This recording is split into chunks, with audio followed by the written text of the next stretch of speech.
Check in regularly with our state representatives from Calhoun County, of course, and whose districts cover this county. Occasionally, we as well check in with Representative Jon Hoadley from Kalamazoo, and today is one of those days. Hello, Jon. Good morning. Welcome back. Well, thanks for having me. So the big story suddenly is auto insurance. We've talked with Representative Matern about this and Bison as well. And there was apparently a bipartisan coalition of representatives who've gotten together and stood behind a proposal that's out there. The last thing I read just last night was that the proposal is a tiered system of auto insurance offerings, or at least that's the notion that's out there. Where does Jon Hoadley stand on all of this? Well, it's important for folks that are starting to tune in to know that there's a couple of big packages that are being floated out there right now. So one package that's being pushed by Mayor Duggan would essentially create tiers of coverage. That's the one we were talking about, yeah. What's going to happen, though, is that if you were to elect some of the lower tiers of coverage, you might get some life-saving care, but not receive the rehabilitation or very little post-accident. So they'll keep you alive, but you're not going to have much living there. But then there's another bipartisan proposal. So we've got two different types of bipartisan proposals that are out there and saying, listen, how do we actually make sure that consumers receive relief, that we deal with we know some of the fraud that's in the system and some of the fraud that insurance companies are pushing, right? When they do blanket denials or, make you jump through 1,000 hoops. And then also create some rate relief for drivers. So we're all paying a little bit less on our insurance bills. And, this is one of those points where it's not clear that there are Democrats and Republicans on one side or the other. What we do know is that there are, to get to some sort of real solution on auto no fault, it's going to take some real conversation. And that's hopefully just starting to happen in Lansing. We talked about this with Dr. Bison last week, that I asked him, has the notion of dispensing with the no-fault system been discussed? And that sounds like a tougher nut to crack.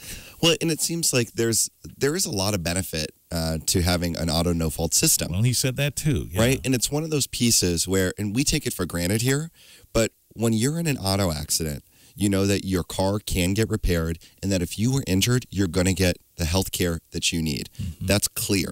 Many other states, you find yourself in litigation for years, going over who's going to pay for what medical here, what type of treatment am I covered for there. Now, the thing that we're trying to figure out in Michigan is how do you actually lower the rates for folks? And one thing that's not being discussed is some of the high-profile, headline-grabbing proposals that say 30% rate cut. That's literally for the highest rate insurance. And so, it's like when you go to a hotel and you see the rate that's posted on the back of the door and it's like $700 a night, right? At your Hotel 6. And you're like, who pays that, right? That's what we're talking about here. That's not a deal. So that's not a deal, right? So, the reasonable thing is if we can get more people insurance, that will lower the rates. But also, let's find a way that we're doing it that's creating some savings for everybody, not just the worst plan that no one's really buying. Okay. That whole part about the tort system or suing is out there. A friend of mine lives in L.A., got rear-ended a couple months ago. Guy who hit him, insurance had lapsed. So now the situation is either he or his insurance company are going to have to go after that person. It happens all the time. And that doesn't happen here. Exactly. Yeah. We actually have the best health outcomes in the country when it comes to things like traumatic brain injuries due to auto accidents. So, the thing that needs to be looking at is saying, how do we create some rate relief for people without sacrificing coverage that is literally keeping our friends and neighbors and family members alive? So that's the balance. And, the one thing that hasn't happened in a long time is people came to the table with solutions.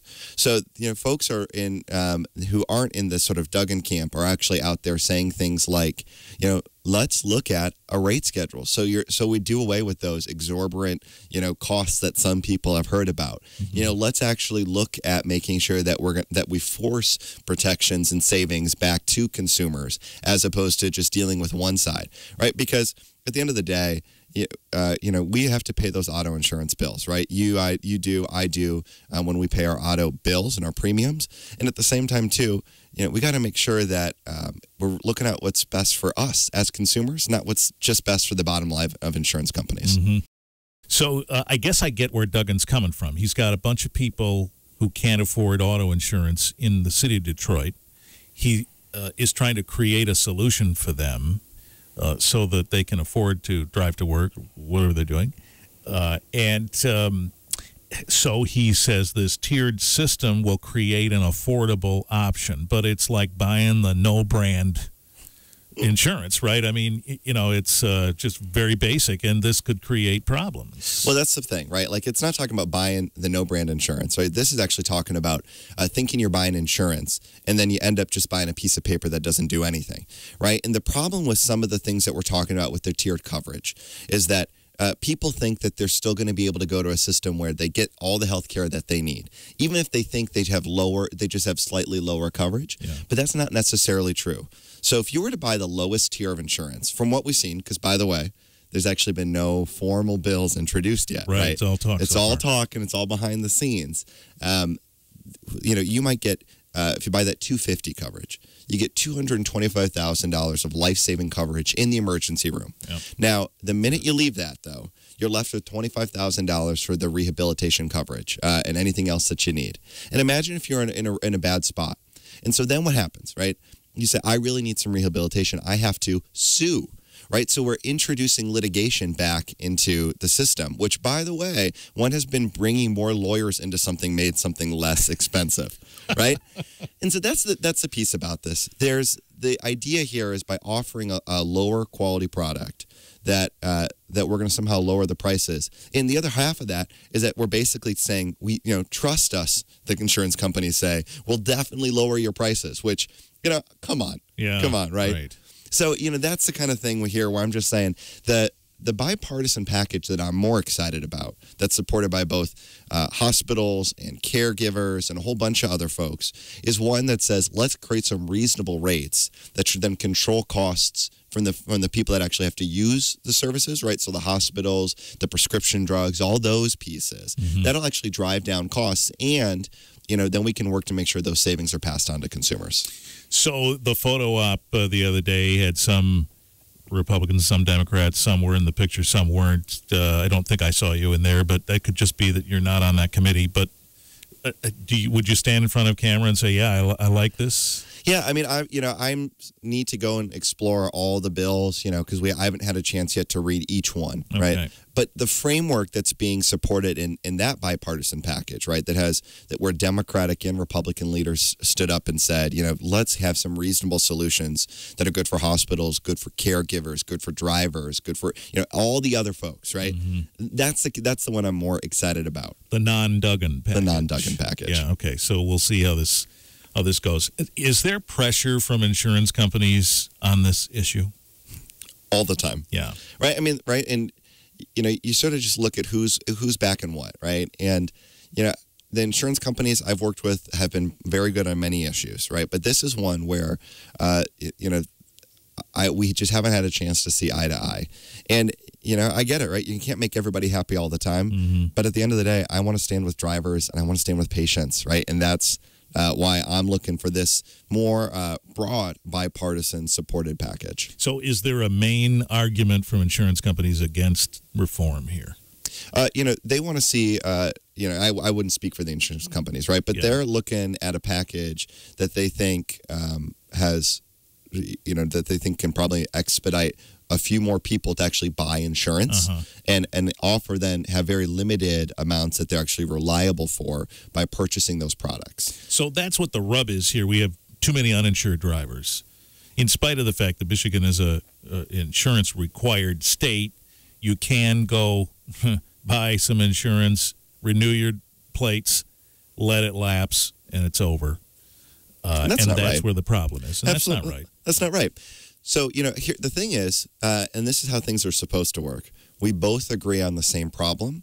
And for the first time, we're actually seeing a few competing solutions, right? And so this is how debate is supposed to work. And I don't think there's anyone, with ill intent on either side of this. Mm-hmm. But the solution that I'm looking at is one that actually says, instead of just creating some artificial caps and creating sort of a insurance on paper kind of piece, let's actually look at the cost drivers. And in that case, that's going to be some of the things that we're controlling for by limiting, creating actual ratepayer schedules and these sort of things that are going to be a long-term fix while not sacrificing life-saving care and rehabilitation. So, that's what I'm looking to do. This whole thing, though, with the catastrophic claims, supposedly Michigan is one of a few states that do this. So how do the other states get by? Yeah, but let's open that up. I mean, this is one thing that people don't know. And by the way, there's nothing in that the other proposal that's saying we should create some transparency for the Catastrophic Claims Association. Yeah, right. Right. This is, by the way, so folks know, this is a group that is literally holding billions of dollars. We don't know how many because they don't tell us. And it's controlled by insurance company executives, right? So they're the ones that are making those decisions. This is the trust fund that exists that then funds the long-term care that people utilize in our state, which, by the way, is separate than your actual base insurance rate. Right. So, don't buy into the easy slogans. If you hear something that sounds too good to be true, it probably is. And in this case, we really can with the, we should be looking at, what are the Catastrophic Claims Association doing with literally billions of our dollars? And then they're the ones that are making added assessment every year that we pay on our insurance. And perhaps there's a way that we could be being a little bit smarter about, the money that's sitting there and making sure that consumers aren't paying more than we need to. Quick minute with Representative Jon Hoadley to talk a little bit about redistricting. There was a town hall in Battle Creek last week about that. Former Representative Joe Schwartz was here talking about it and saying, listen, the way districts are set is a mess. It always has been, and don't blame one party or another. Both of them have done it, but now's the time to fix that. You've talked about this some as well. I've been talking about nonpartisan redistricting for 3 years now, and before that as well. I love what's happening with Voters Not Politicians, votersnotpoliticians.com. They're the ones out there that are circulating the petitions to end gerrymandering, the process of intentionally drawing district lines to pick one party over the other. It's not right when any side does it. When folks are opposed to things like nonpartisan redistricting, you really got to wonder, right? So who are you looking out for? Because that just represents the worst of partisan politics. So, we're seeing folks are gathering signatures. They've got until, December something to try to hit their window.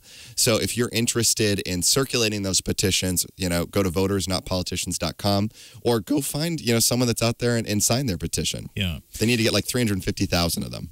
So the requirement here then is a constitutional amendment, which, every lawyer has always said, don't take that lightly. That's the Constitution is sort of the sacred document. You start monkeying with that. But this is probably one of those occasions, right? We want to have a level playing field with no particular influence one way or another in determining these districts. This levels the playing field. Absolutely. And let's remember that the current state constitution actually called for a somewhat different division of how we draw lines than what we do right now. It was ruled that it was in violation of one person, one vote standards. But our state constitution drafters were saying, we should do something different here that isn't letting the people who are going to benefit from drawing the lines be the ones that actually do the drawing. And that's the whole thing here, right? Makes sense. Right? Yeah. I'm a voter too, right? You're a voter. We're all voters. We should get to go to the ballot box and think that we have a reasonable expectation that we're choosing who we want to represent us. Democrat, Republican, Libertarian, Green. But what we see now is that they take supercomputers, the party in power, and they draw these lines that look like crazy shapes. Yep. And then what they try to do is make it so they can estimate who they think are their best voters. And that's why we've seen, regardless of whether, the outcome of a legislative vote is a handful or a swing, we still see supermajorities from one party. And that's not right. Yeah. After Dr. Schwartz was here, somebody emailed me and said, this is just trying to manipulate people back into office. I'm a little fatigued with the political arguing, so I didn't respond. But the point is here, that's already happened. Right. This puts it back. This puts it back. And, this is just one of those things where, if we trust voters to decide who should be our elected officials, we should trust voters to make sure to approve those maps. You know, we're a direct democracy state, which is why we actually get to even vote on this, you know, as of the people. It's being a petition gathering. And there's going to be a lot of other great things on the ballot too. But this is just one of those opportunities where you should never be afraid of rules that level the playing field, that make sure that our voices are heard, not the special interests in Lansing. And, you know, if you are, then it just begs the question, who you shilling for? And, you know, and that's wrong. Right. So do your homework, study it. Study it. Yep. And you can always go read it. You know, you should always be able to read what's in front of you before you sign a petition. Yeah. Please do that. But, you know, if we were able to tackle nonpartisan redistricting, you know, voters, not politicians. If we were able to look at a voter bill of rights, which is a constitutional amendment I've introduced and worked with Gretchen Driscoll on in the past, you know, these are some things that we could do then to make sure that the most important value and right in our democracy, right, the right to vote, really is going to be heard when we go vote in November or in primaries in August or in local elections or other issues in May, right? Well, that's what we all want. We'll leave it there. Representative Jon Hoadley, thank you. Appreciate it. We'll talk again soon.